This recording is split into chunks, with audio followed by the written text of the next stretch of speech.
First Samuel chapter 28. And it came to pass in those days that the Philistines gathered their armies together for warfare to fight with Israel. And Achish said unto David, Know thou assuredly that thou shalt go out with me to battle, thou and thy men. And David said to Achish, Surely thou shalt know what thy servant can do. And Achish said to David, Therefore will I make thee keeper of mine head forever. Now Samuel was dead, and all Israel had lamented him, and buried him in Ramah, even in his own city. And Saul had put away those that had familiar spirits and the wizards out of the land. And the Philistines gathered themselves together, and came and pitched at Shunem. And Saul gathered all Israel together, and they pitched in Gilboa. And when Saul saw the host of the Philistines, he was afraid, and his heart greatly trembled. And when Saul inquired of the Lord answered him not, neither by dreams, nor by Urim, nor by prophets. Then said Saul unto his servants, Seek me a woman that hath a familiar spirit, that I may go to her, and inquire of her.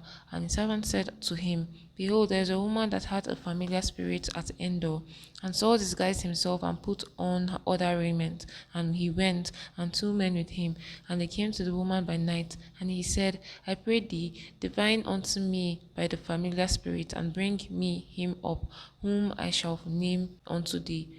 And the woman said unto him, Behold, thou knowest what Saul had done, how he had cut off those that have familiar spirits and the wizards out of the land. Wherefore then layest thou a snare for my life, to cause me to die? And Saul sware to her by the Lord, saying, As the Lord liveth, there shall no punishment happen to thee for this thing. Then said the woman, Whom shall I bring up unto thee? And he said, Bring me up Samuel. And when the woman saw Samuel, she cried with a loud voice. And the woman spake to Saul, saying, Why hast thou deceived me? For thou art Saul. And the king said unto her, Be not afraid. For what sawest thou? And the woman said unto Saul, I saw gods ascending out of the earth. And he said unto her, What form is he of? And she said, An old man cometh up, and he is covered with a mantle. And Saul perceived that it was Samuel, and he stooped with his face to the ground, and bowed himself. And Samuel said to Saul, Why hast thou disquieted me to bring me up? And Saul answered, I am sore distressed, for the Philistines make war against me, and God is departed from me, and answereth me no more, neither by prophets nor by dreams. Therefore I have called thee, that thou mayest make known unto me what I shall do.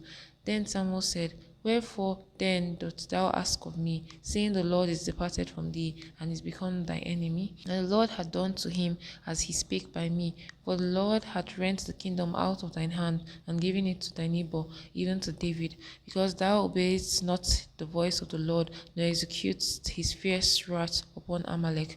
Therefore hath the Lord done this thing unto thee this day. Moreover, the Lord will also deliver Israel with thee into the hand of the Philistines. And tomorrow shalt thou and thy sons be with me. The Lord also shall deliver the host of Israel into the hand of the Philistines.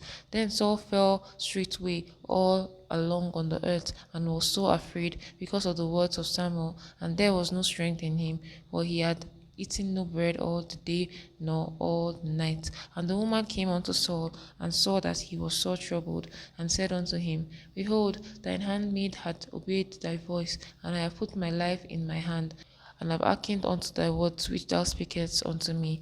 Now therefore I pray thee, hearken thou also unto the voice of thine handmaid, and let me set a morsel of bread before thee, and eat, that thou mayest have strength when thou goest on thy way.